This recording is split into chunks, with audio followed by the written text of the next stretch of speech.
You're here, you clicked on the link because you're feeling undervalued, because you know that you should be getting paid more for the work that you're doing. But how do you practically advance towards higher compensation? Today I'm going to give you 3 steps, super practical, proven steps that are going to help you know how to do just that. If you haven't subscribed yet to the channel, then hit that subscribe button down below and then make sure to hit the bell while you're down there.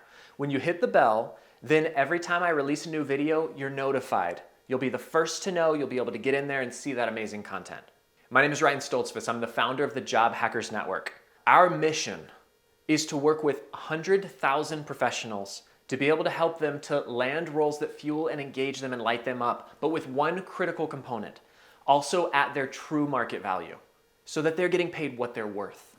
Now, through my program, the Job Hackers Method, I help process-loving engineers and operations leaders to be able to advance in their career, get to the table consistently with hiring leaders, and be able to sell themselves effectively once there. Now, what's the outcome of that? Having custom roles built just for them. Now, the first component that we're going to talk about today is identify your strengths.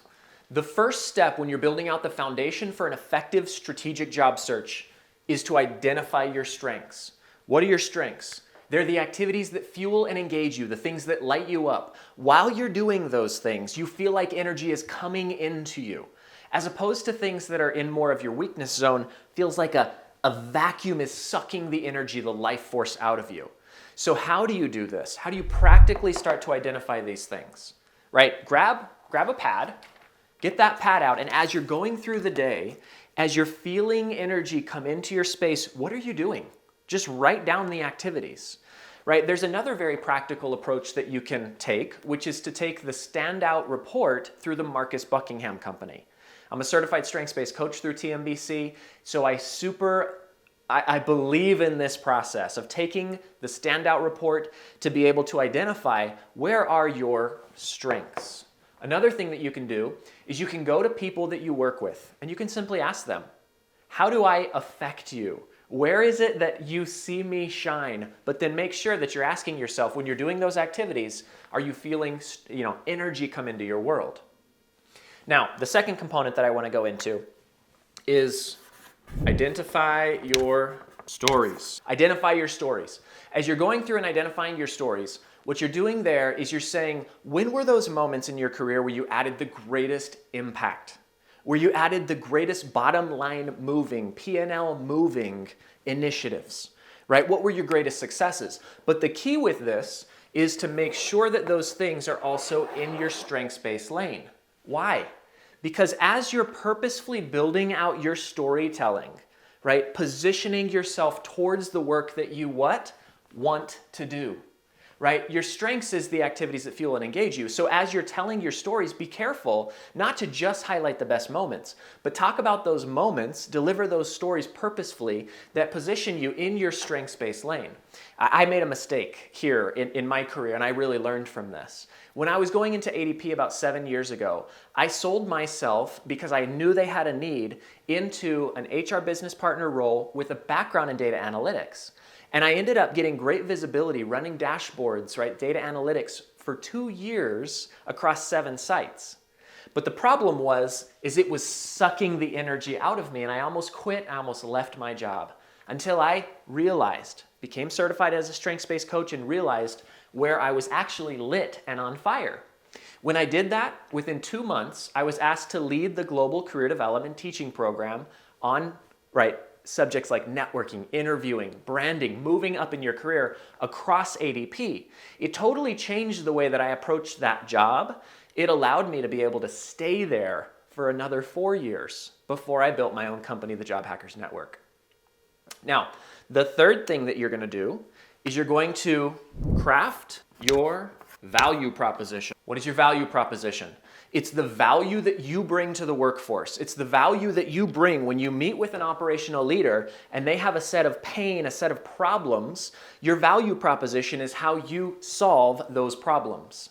And when you know yourself, your strengths, your stories, and your value proposition, and you can succinctly say, this is who I am, this is what I bring to the workforce, this is who I serve and how I serve them, And that all happens in about 4 sentences in a good, strong value proposition.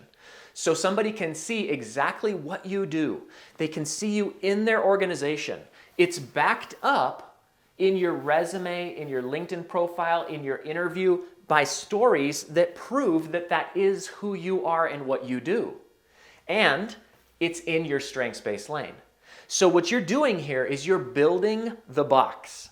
You're not trying to be what somebody else says in a job posting that's out there that you should be, but you're networking directly to operational leaders, identifying their pain, bringing solution through your value proposition, backing it up, and what you're doing is you're decreasing the risk of them hiring you.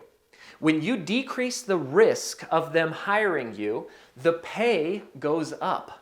And so you'll hear sentences like, Ryan, how much would it take for you to come over and solve that problem for me? That's where you double that income. An operational leader cares about the value of the pain that they have in their P&L. They don't care about what you used to make. They care about the solution and the value of what you're bringing to them. Again, how you double your income. You get to the right people with a message that hits home, that makes their life better, and they're willing to pay you for it. If this is hitting home, if this makes sense to you, then smash that like button down below. Hit that so that others see this. Help the algorithm know that this is good content. And then also, answer this question down in the comments as well. What would you do with twice the compensation? What would be that first thing you would do? Now, if you're looking at this and you're saying, but Ryan, how? How would I do this? I want to give you access to a free training so that you can take the next practical step to be able to see it on paper, to be able to build some of these things out. I'm going to link that training in the description down below. Now, the other thing that I'm going to do for you, if you're feeling the way that I teach, the way that we're moving through this, approaching the job search from a strengths-based approach, getting directly to hiring managers, and you want to get on my calendar to soundboard with me about what that would look like to work together, then I'm going to give you a second link in the description down below. I'll give you a link directly to my calendar, but only click on that link if you're feeling that you want to take a strengths-based approach and go direct to hiring leaders, stand out from the crowd in your job search. I'm going to post additional videos up here that you might want to check out. If you are interested in taking a true sense of control to your job search, executing a job search with strategy, precision, then click on these videos above, and I'll see you in the next video.